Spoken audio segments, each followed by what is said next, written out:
স্বামী বিবেকানন্দ 12ই জানুয়ারি 1863 চৌঠা জুলাই 1902 জন্মনাম নরেন্দ্রনাথ দত্ত, ছিলেন একজন হিন্দু সন্ন্যাসী, দার্শনিক, লেখক, সঙ্গীতজ্ঞ এবং ঊনবিংশ শতাব্দীর ভারতীয় অতীন্দ্রিয়বাদী রামকৃষ্ণ পরমহংসের প্রধান শিষ্য। তার পূর্বাশ্রমের নাম ছিল নরেন্দ্রনাথ দত্ত।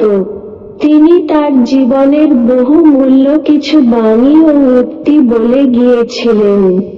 সেই বাণী ও উক্তিগুলো যদি মেনে চলতে পারেন, অবশ্যই আপনার জীবনে সফলতা আসবে।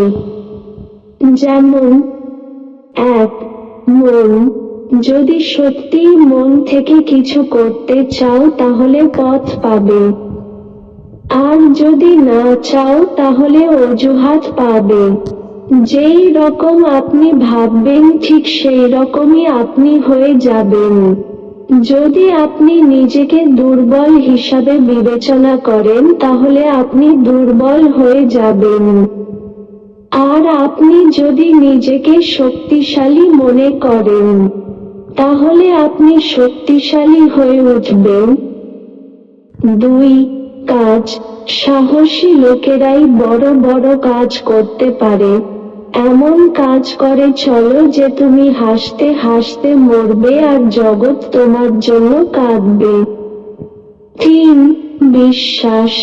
আমি বিশ্বাস করি যে কেউ কিছু পাওয়ার উপযুক্ত হলে জগতের কোনো শক্তিই তাকে বঞ্চিত করতে পারে না, নিজের উপর বিশ্বাস না এলে। ঈশ্বরের উপর বিশ্বাস আসে না। যারা তোমাকে বিশ্বাস করে তাদের কখনো ঠকিও না। 4. সমস্যা।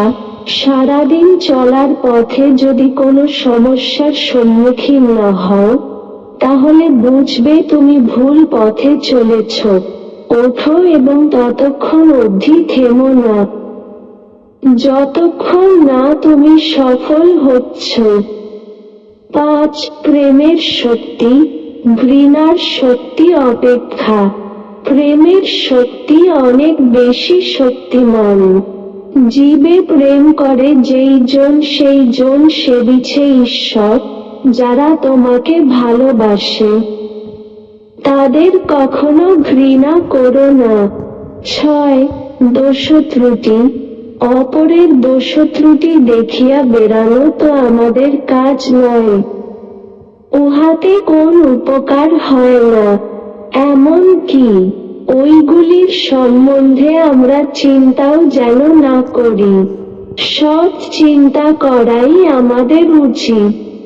দোষের বিচার করিবার জন্য আমরা পৃথিবীতে আসি নাই, সৎ হওয়াই আমাদের কর্তব্য।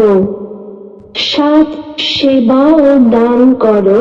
সেবা করো তৎপরতার সাথে, দান করো নির্লিপ্ততা ভাবে, ভালোবাসো নিঃস্বার্থ ভাবে, ব্যয় করো বিবেচনার সাথে, তর্ক করো যুক্তির সাথে, কথা বলো সংক্ষেপে। যারা তোমাকে সাহায্য করেছে তাদের কখনো ভুলে যেও না। 8. অহংকার। উঁচুতে উঠতে হলে তোমার ভেতরের অহংকারকে বাহিরে টেনে বের করে আনো এবং হালকা হও, কারণ তারাই ওপরে উঠতে পারে যারা হালকা হয়। 9. সত্য। সত্যের জন্য সব কিছুকে ত্যাগ করা চলে, কিন্তু কোনো কিছুর জন্য সত্যকে ত্যাগ করা চলে না। সবচেয়ে বড় ধর্ম হলো নিজের স্বভাবের প্রতি সত্য থাকা, নিজের প্রতি বিশ্বাস করা। 10. ঈশ্বর। ঈশ্বর ব্যতীত জীবনের উচ্চতর লক্ষ্য আর কি হইতে পারে? ঈশ্বর স্বয়ংই মানুষের সর্বোচ্চ লক্ষ্য। তাহাকে দর্শন করো, তাহাকে সম্ভব করো। ঈশ্বর অপেক্ষা উচ্চতর বস্তু আমরা ধারণাই করিতে পারি না। কারণ ঈশ্বর পূর্ণস্বরূপ।